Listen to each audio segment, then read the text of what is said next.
welcome to the knitpicks podcast. This is Lee. I'm the knitpicks graphic designer. I do all the books and patterns and print graphic design stuff.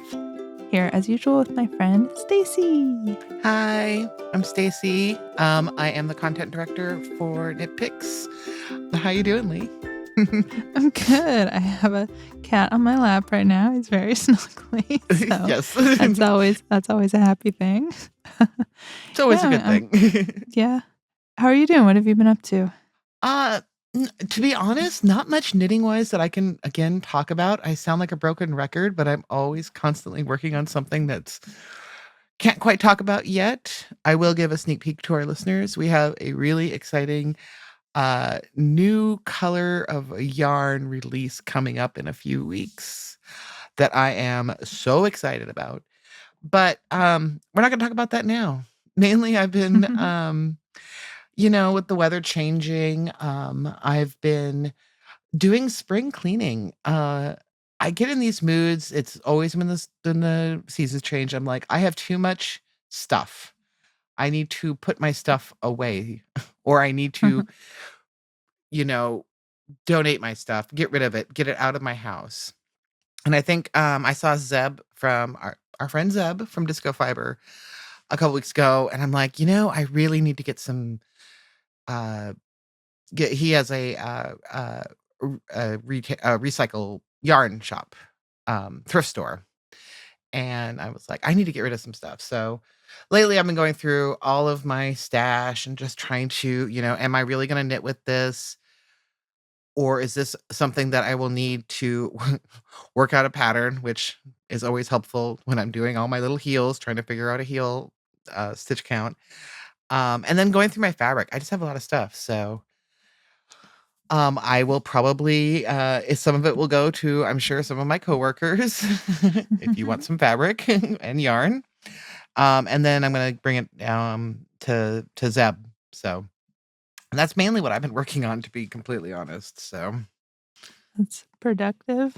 I could definitely get rid of some stuff. It's so hard though. I just get in these modes where I have too much stuff and I get really stressed out if I have too much stuff. I'm not like a minimalist, but I get overwhelmed and then I'm like, I must get rid of it. That's not a bad way to be though. I just have like piles of stuff. Yeah. I've been getting rid of little scraps of fabric by making mending kits.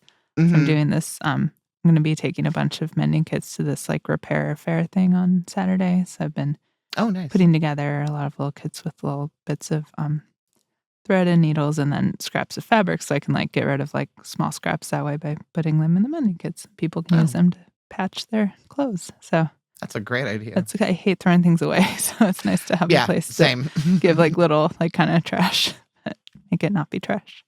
Yeah, and I think a lot of my time has been spent planning projects. I've got like a lot of trips coming up or like a lot of events where, it's always an excuse. I want to knit something new. I want to sew something new. So in a couple of weeks, I'm going to be at H&H with some of our coworkers. This is an industry-only craft knitting event. I'm excited. I'm going to see what's in the future for the knitting world, I guess, is probably the best way to see. But I'm excited. There's like a fashion show and like kind of see what's coming, what other people in the industry are doing, hang out with our Barocco friends and see what they're up to, what they've got going in the future. So it's just always very inspiring to be at these kind of events and just get ideas for future collections or future projects and things like that. So what have you been up to? Lots of knitting. I'm finally blocking my orange cable improvised cardigan project that I was talking about weeks ago. It took me a while to kind of do the final finishing and, get it all, the underarms sewn together and all that kind of stuff. But now it's blocking on my bed under my ceiling fan. It's big and bulky, so I thought the fan would help. It's blocking out really nicely. I was worried about the wonkiness of the way I did the cables and the shaping, and and I tried it on when it was done. I was like, ooh, I'm not sure if this is gonna fit like a sweater, but I think it's blocking out really nicely. It's the things that were not laying flat are now laying flat. I'm excited about it. I Blocking just is have to put magic. yeah, blocking is magic, yeah. Just have to put some buttons on it, and then should be able to post photos in the show notes for this episode. So that's exciting. Um, Also, I went to a movie last weekend. I went and saw, Love Lies Bleeding, which I knew was gonna have some kinda maybe, scary-ish, like, kinda stuff going on where I would really wanna have my knitting in my hands. Like, that was Yeah. important to, like, have my knitting in my hands for that movie, and I couldn't find my movie knitting. I found Oh, it, like, the no. next day. I had just put it in a really weird spot where I wasn't looking at and it had gotten kinda hidden. So I did find it, but the day that I was going, I couldn't find it. So, I grabbed an old sock project that I had been working on that was on the Sock. legs, and I knit socks during the movie, and it was You're okay. like I was able to me. do the 2 at a time magic loop in the theater. I don't think I messed up at all.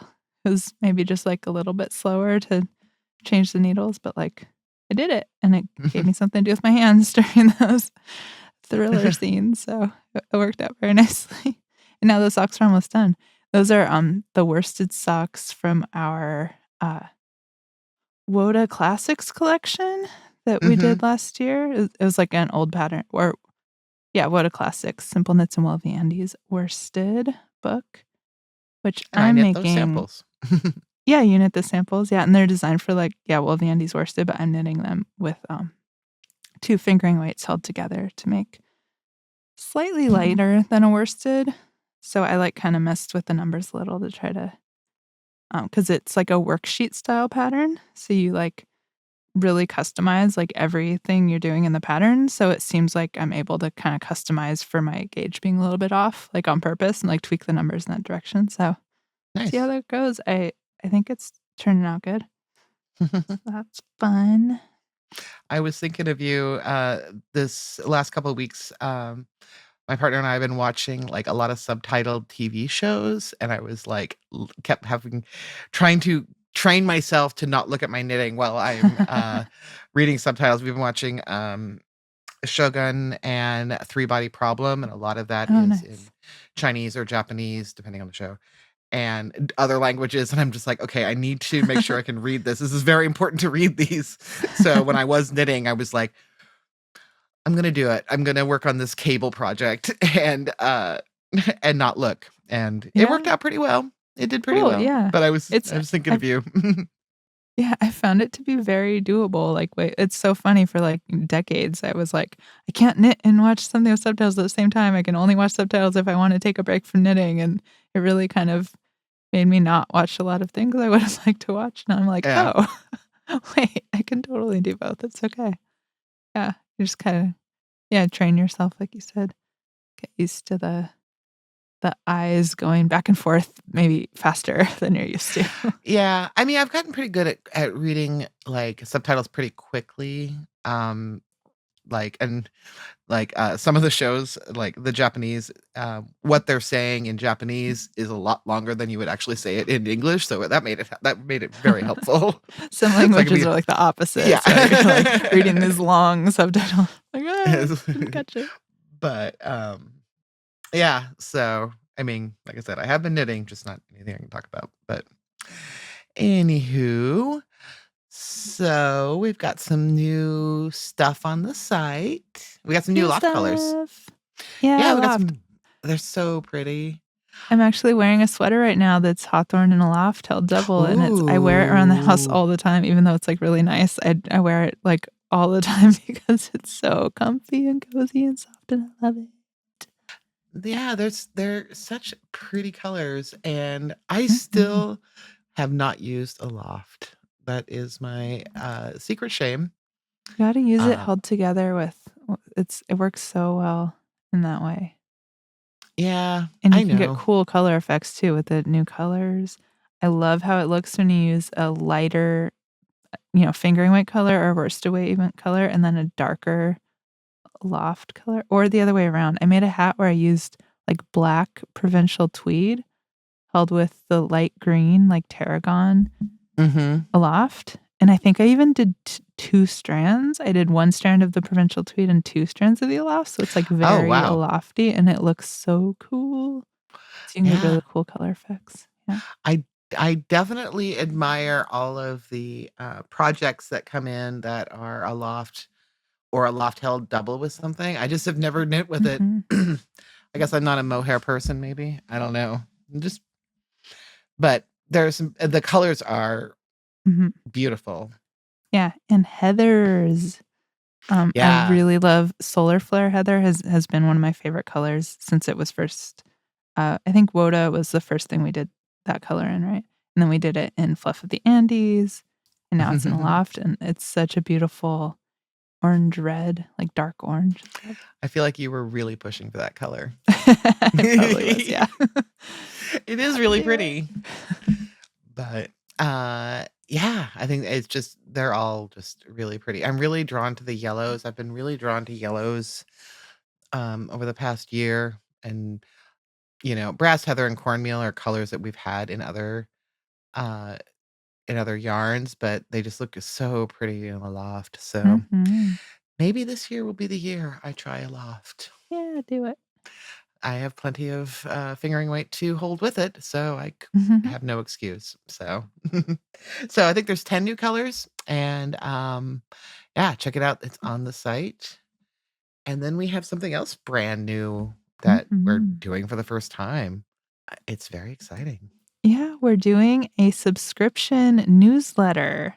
So you can subscribe. Ooh. It's called Knit Peeks because you're getting a behind the scenes peek at what we're up to. You can even maybe sometimes kind of like participate in like yarn development, color development stuff. It's brand new, so let us know what you want it to be. But we will talk a lot more about it on the first episode of our bonus podcast, which will be part of Yeah. it. So if you subscribe to it, you'll get a newsletter, you'll get free patterns, and you'll get bonus episodes of us and probably our coworkers talking about stuff that we were not talking about here on the regular You get podcast. So insider info, guys. yeah. Behind the scenes. If you like our behind the scenes stuff and like want to know what we do, I think the subscription newsletter, and I feel like there's going to be some fun games, fun silly things. Yeah, I'm fun excited fun for little those. goodies. Yeah, Mhm. Super we've excited. got so many plans. We can't talk about them all, Mhm. but Yeah, I'm we've done a lot of brainstorming, so we have a lot of plans and ideas, and we're all very excited about it. Oh my gosh, and the cutest logo that has ever existed that our yeah. illustrator designer made. It's oh my gosh, I can't wait for you to see it. It's so cute. So to sign up or to get some more information, we'll have links in the Mhm. show notes, and it's going to be starting pretty soon. So get in on the ground floor. And you can always find our show notes links like in your podcast app, but also on our blog. If you go to the knitpicks.com and then click blog, you'll see a blog post of all of our podcasts have a blog post with all the links of everything we talk about. Yeah. Speaking of, you can leave comments. We're always happy when we get comments on it Yeah. Once because in we a have while we no, get a comment. and we're like, yay! And it gives us ideas for Mhm. future episodes, and Yeah. so it's always very exciting because we have no idea who listens to this. We hope you all enjoy it. We'd love to get some feedback. So April marches on, and it's still sock month. Yay, socks. Sock month. And I'm working on those socks. It's I perfect know. timing. I'm probably gonna finish them in April and I'll post them for sock month. Yay. But we have Stepping Out. We have it in a physical book now. It Mhm. was a little delayed, but we've got it there and it's all ready for you. That's all 16 patterns Mhm. for low price. We've got some nice little kits if you just want to get like a nice little sock bag to go with it. Or you can just get the ebooks and the regular books.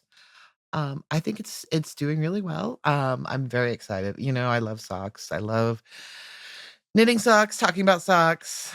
It's just a good time. Which is funny because I said I was cleaning out my yarn stash. I have some Hawthorne DK that I'm like, I should just knit some socks with these, and probably going to knit just my plain old dream all day knit socks because that's what I knit. I get really excited about socks, but I actually almost always just knit my plain old socks.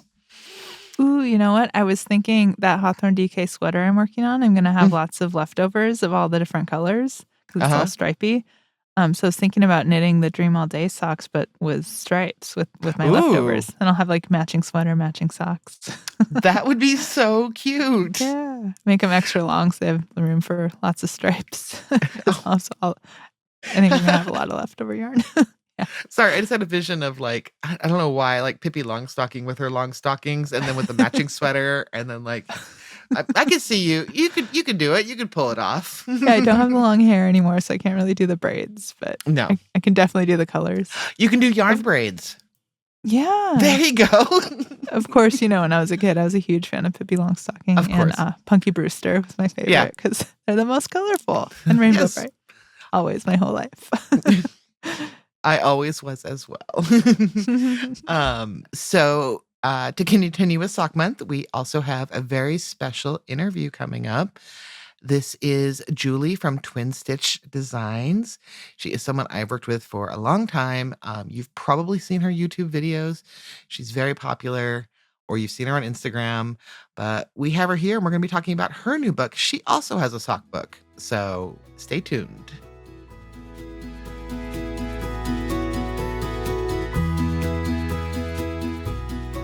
Hey, welcome back. We are here. I'm here with Stacey again with designer Julie-Anne Lebouthillier. Introduce yourself. Hello, everyone. My name is Julie-Anne Lebouthillier, and I am the knitwear designer and author behind Twin Stitches Designs. And I mostly love knitting socks. This is why you're a great friend of mine, because I am the sock knitter on this podcast. Yes, me and Stacey know each other pretty well. Yep. So, we've been working together for several years now, I think. How did you get started with designing? I started back in 2018. I had twins, very unexpectedly, we'll put it that way. They were obviously not planned. And I was on maternity leave because obviously I didn't have anything to do while being stayed home with twins. I decided to start designing. I started with some socks, obviously was the first thing I designed because my love for socks was there. I started off designing a pair of socks and I told my husband, Eric, at the time, you know what, if one person purchases it, I'm going to be so thankful and it will be my little, my yarn fund is what I called it at the time and it just kind of evolved from there and went into more designs and kind of just grew by itself organically. It was never something I decided, this is what I'm going to be doing. And I'm just so thankful that I'm able to do this now full time. How long have you been knitting before that? I have been knitting, I would say about 13 years. Oh. Yeah. Yeah. Yeah. So I taught myself to knit on YouTube. Yeah. That's kind of the norm. It's never too late. No. Yeah. No, I taught myself, it was pre-YouTube, but I taught myself completely from a little bit from my mom, but mostly from like internet help. So that's, I think the newest generation of knitters is all taught mainly from that. So yeah, that dates us, Stacey, because I too was before YouTube, but books were my first teacher, and then knitty.com came along, and that was great. Yeah. I'm a very visual person. I need to see that. And when I couldn't find what I was looking for, I had trouble with a certain cast on. I went to go visit my grandmother in her home. And tip for anyone, the best place to learn to knit is a senior living home. Because those ladies just share that love of knitting and their enthusiasm. And I went, and one of the ladies just sat down with me for an hour just to teach me a certain type of cast on. And it was amazing. And I still do it to this day because it's so special. Oh, that's amazing. Do you know the name of the cast on? It's the long tail cast on. Yep. And that's why I do it so differently. Yeah. It's hard to learn from still pictures. Or a little behind the scenes, we're working on a Learn to Knit kind of series right now, and we have still pictures showing that, and it was really difficult doing that photo shoot, trying to figure out how do we hold the hands in a way that's correct, but also you can see it in the photo. And yeah, so hands-on, real person is the way to go. Yeah. And I was trying to learn it online, and that's exactly what I needed, was a person in front of me showing me, hey, this is how you wrap the yarn, this is how you hold it. And still to this day, every time I do the long tail cast on, someone is just like, that's so odd. You do it so differently from me. Oh, wow. And apparently it's the older method of doing the long tail cast on. So cool. So looking at your designs, it is a lot of socks, but you also design other things. I love knitting everything. Yeah. Socks, garments, hats, mittens. I love being able to knit, and I love also knitting for my family. That was one of the things that I wanted to do, and I had knit garments, several garments before, was very comfortable with them, and wanted to start teaching myself designing garments, designing other things other than socks, and really exploring those avenues of designing. And they just kind of flowered from, they just kind of started from there. I have two wonderful, beautiful daughters who are extremely knitworthy. And Always they good are to the have. ones who demand, oh, yeah, no. My girls will pick hand knit sweaters. They are 6 over anything else. Yeah. They, like, I can't tell you how incredible they are. Every single time I knit something, they're like, is that for me? Is it for me? Is it mine? So that's where that came out of, is I wanted to design sweaters for them. I wanted to design hats and mittens, and just grew from there. I love being able to design different elements. And you live in a pretty cold part of the country, actually. So I'm guessing those must be very, very helpful. Oh yeah, we are full East Coast Canada, so Yeah. it gets cold here. In the Celsius, we can see the -30s, the -35s, the -40s Whoa. sometimes. So Oh, my it's goodness. very, very cold here. Yeah. Wow. Yeah. Us in the Pacific Northwest don't usually see those kind of No, the temperatures. plus 30s are cold. Yeah. Oh, it's so cold out. Yeah, 30 is Quite. very cold for Yeah, us. it's a little difference. Yeah. That's why, hand knits here get used. In my house, my husband is also incredibly knitworthy, so all 4 of us really wear our hand knits. There's layers upon layers. It's fun to be able to see your knits being loved and worn. Nice. Yeah, I was trying to figure out which was the first pattern you did with us, but early on you did do a sweater with us, the autumn tweed pullover. I Do you did. remember that one? Yeah, do you I remember how you do. came up with that? I came up with that one, and then there's also a mini version of it. So Yes. if you go, yes, they're both available on the knitpicks website as well. They are the autumn tweed pullover and the mini autumn tweed pullover. They were done out of city tweed DK, which is amazing to work with and just kind of soft and tweedy. I wanted a pullover with a simple color work for the yoke. I wanted something that was classic, that was timeless, that I could wear, someone else could wear, my kids. I didn't want something that was flowers or anything. I just wanted Mhm. a beginner color work for someone who is wanting to do that. And this one, it was the adult version that came about. I loved it so much. And I was like, okay, this would look so cute on my twins. So I then had to do different colors. And I wanted to also show off just changing a main color, how that looks. Mhm. And if you look in the adult version, it has that dark gray with I think a white, if I'm not mistaken. I use some of those contrast colors in the yoke. Yeah. No, I like And that that's with a great the way to use up yarns that you have. So, Yeah, yeah. I was also gonna mention, like, how many different, techniques you use in your patterns. Do you have a favorite? Do you like, color work or cables or I absolutely, at the moment, adore double-stranded knitting. Oh, I've wow. been doing, yeah, double-stranded, so either holding 2 of the same, 2 different, fading techniques. I am in love with that. I love stash busting. There's Yeah. something so satisfying with using up Yes. every last bit of yarn and creating those patterns for it. I get inspired with it. I do love color work though. Color work and double-stranded, I think are pretty high up there. If you look at a lot of my designs, it's either color work or some form. It's fun. Yeah. Yeah. I love that you have so many like scrappy patterns too. Speaking of using up scrap busters, like on the knitpick site, we have the family scrappy mittens. We have all sorts of scrappy, and in your book as well, which we'll get into. I noticed that there was some scrappy patterns in there too. So Yeah, I love those.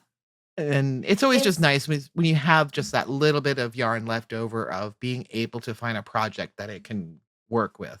So Absolutely. And I know that we all have those scraps, bundles. It's either, in a bucket, in a closet, under your bed. Like we all have them.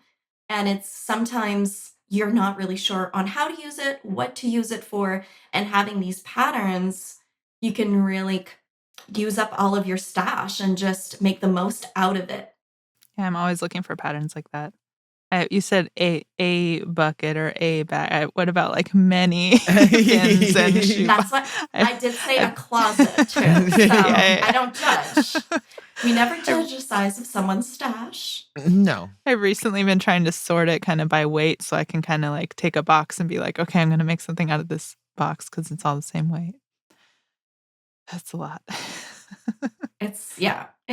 It's one of those. That's why I love those types of patterns, to really be able to customize your own and make it your own. Amazing. All right. So, well, what I want to talk about is your brand new book. It is available on the Knitpicks website and wherever you can find books. It's called Knit a Box of Socks. How did this come about? Did you submit it to a publisher? Did you? I did. Yeah. It was in November of 2022. So we are now April 2024. So it's been a bit. And I sent off an email, and I looked at my husband at the time. I was full stay-at-home mom, no daycare, nothing. And I said, you know what? I'm just going to send off this email. They'll never respond. Like, this is not going to go anywhere. And within a week, I received an email back saying, we love the idea. We want to move forward. What do you think? And I'm like, I'm sorry, what? I was completely taken aback, and it moved from there. I had everything submitted. We started January. I had everything submitted by May. Wow. And it was it was a quick, that's when I looked at my husband and said, can we do this? And he's a big part of why I'm able to, because we're so 50-50 that, he was able to do things with the girls and take care of the house. And I was able to really focus on the book and get everything done. And it was fun. I would do it again in a heartbeat. Amazing. What do you remember what the Yeah. first pattern you did for the book was? I think it was the pineapple, Oh, potentially, or the birthday sprinkles. I those love are that such one. cute patterns. Thanks. I'm trying to think. So the book does have 24 patterns, but it actually technically has 25, because at the beginning of the book, you have a full vanilla pattern, including toe up and cuff down, Ooh. Nice. on top of the 24 patterns. I also included my 8 best-selling patterns with 16 brand new. Oh, very nice. Yeah.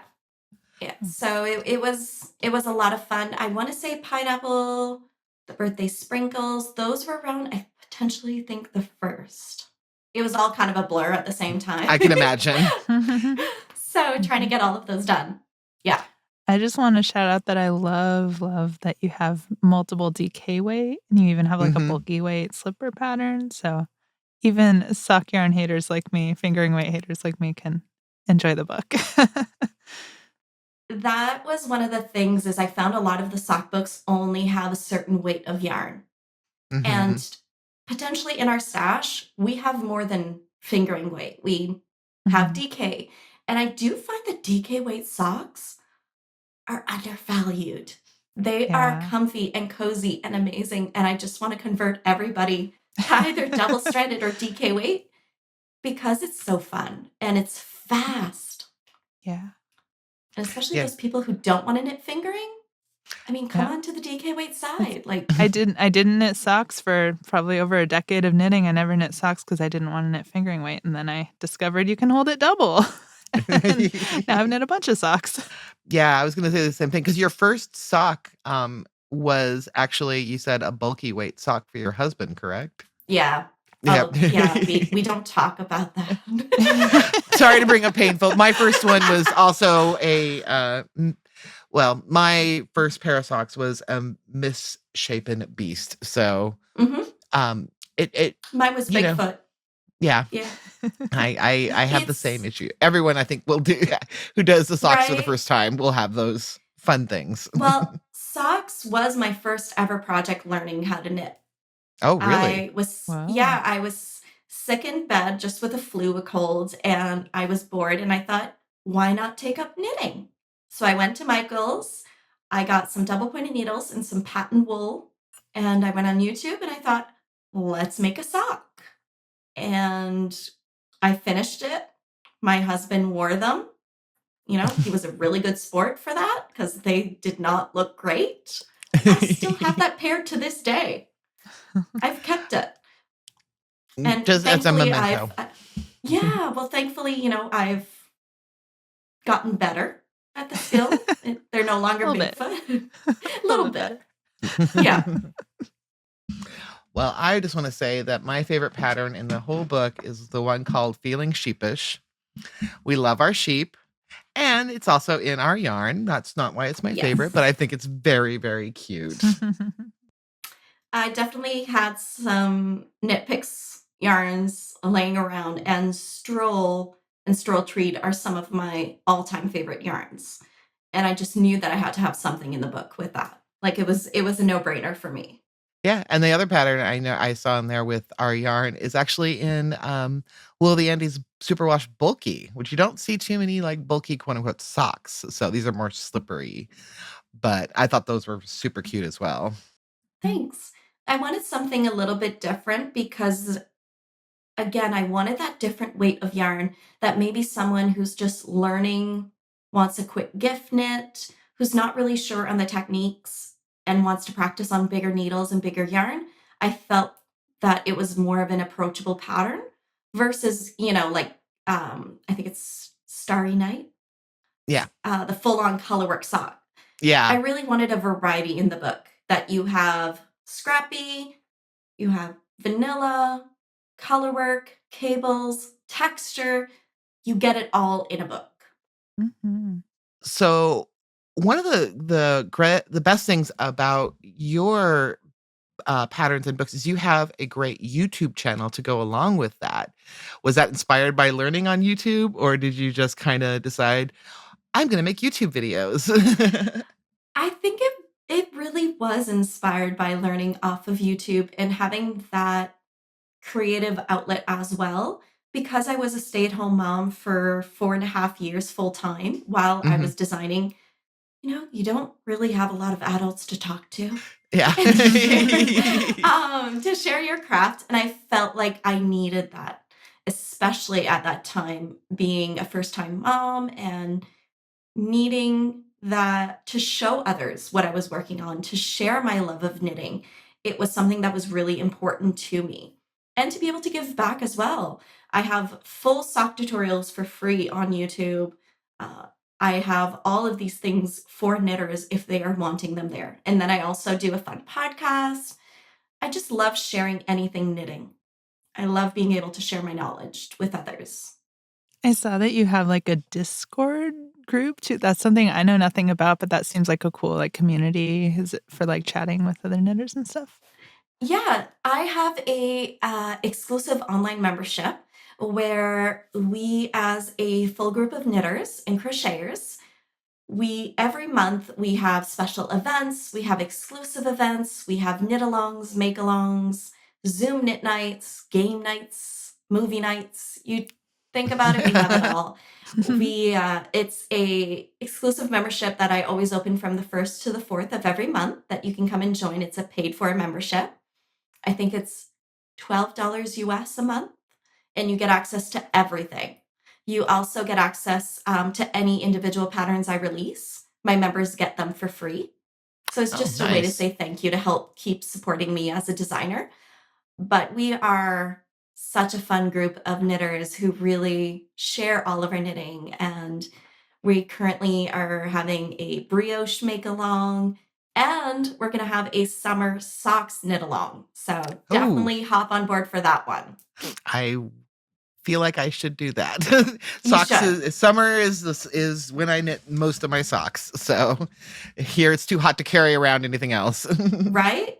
We love doing challenges as well. We did a fun 24-hour knitting challenge in our group. I think it was November, December. And you had to try and knit as much as you possibly could within 24 hours. What? I started and finished a stocking out of, it was Wool of the Andes. We should probably tell our coworker Jen about that, because she is very, very fond of those kind of competitions. Yeah, she does like a Right? 4-day challenge every year where she knits an entire sweater in 4 days. Impressive. Okay, I need to join her for that. Well, we can give you the information on that. It's through a local designer to us named Marie Green, who does it every year. So That's amazing. But it's just getting that community of people together. And a lot of my knit-alongs, you don't have to finish anything. It's more about the journey and if you have fun together. yeah, It's all about that. It's being able to connect with other knitters worldwide. It's being able to make fiber friends, because I know a lot of us, sometimes we don't have a lot of people near us that knit, or we don't have that knitting group. So we are kind of like your little online knitting group of people. And yeah, so that 24-hour challenge, I slept 4 hours that day. And we were up doing Zooms. We even did a movie night that night. So we went at it. It was so much fun. that's amazing. Cool. Yeah. And then people can sign up. Is that through Patreon, or is it through? No, it's through Mighty Networks, but I have links to that, and we'll link it down below this. You can join from the 1st to the 4th of every month. We close it down because we have events during that month. We also have dyers that dye up exclusive custom colorways for us. Everything for that. So definitely every single person is welcome, no matter the skill level. We have newbies. We have some people who've been knitting for 40, 50 years. It's really fun. Yeah. That's amazing. That's wonderful to see, like a whole like community built up around that, and being able to talk to people. I mean, especially over the last few years, it's been really difficult, like, definitely during like the pandemic, and a lot of people were stay at home. But there's also people who live so far away from anything else, and like being able to connect with people is just a really wonderful thing. So You'll see a lot in my book. Like, if you take a look at the book, all of the names are fun, right? yeah. Snowflake Dreams, Feeling Sheepish. You'll see all of the fun aspect, and I love being able to bring that into my designs, into my membership. It's really a place where we want you to come and feel happy. We want you to come and feel welcome.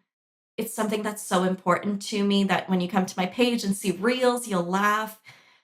It's a place where you should be happy and de-stress and enjoy with others. It's really what I've always wanted. And we need that these days. Couldn't agree with you more. Awesome. So what have you got coming up that you can talk about? That I of course, There's secret stuff that we can't talk about on the podcast that I know about, that you guys can't know about for a while.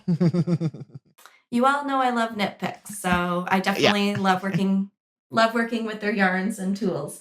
I am going to be teaching this year in a few places. Nice. So in case that you guys want to come and join, I will be in Jasper, Alberta for the Hippie Strings Knitting Retreat from May 1st to the 5th. I will be also at the PI Fiber Festival. So if you want to come down to the East Coast, that will be in October. And I will be teaching at the Peachtree Fiber in Vermont in November. Ooh. So different places. And I have some designs coming up. So if you're ever curious and want to test it or want to be notified, you can definitely check out everything on Instagram. I'm mostly known as Julianne Knitter, as well on Ravelry. So you can sign up for Earburn List and my newsletter, not to miss out on any and all of the upcoming things that are happening. And we'll definitely link all of these in the show notes below. Thank you so much for joining us, Julie. Is there anywhere else people can find you? We didn't already cover it. Your YouTube channel is Twin Stitches Designs. And then Ravelry Instagram is both Julianne Knitter. Okay. And I will also give you the link to the Mighty Networks as well. So you'll have all of the membership details, and we'd love for you guys to come and join. Awesome. Thanks, Julie. Thank you so much. This podcast was originally created by Kelly Petkin. It is produced and hosted by me, Lee Meredith, and Stacey Winklebuck. Produced by Andy Satterland with additional production and editing by Chase Ryan. Special thanks to Julie Lebouthillier for joining us today. We recorded this episode in the Pacific Northwest, where we're knitting as many socks as we can in a month. All the socks. All the socks. From everyone here at knitpicks, thank you for joining us. The views and opinions expressed in this podcast are those of the individual participants.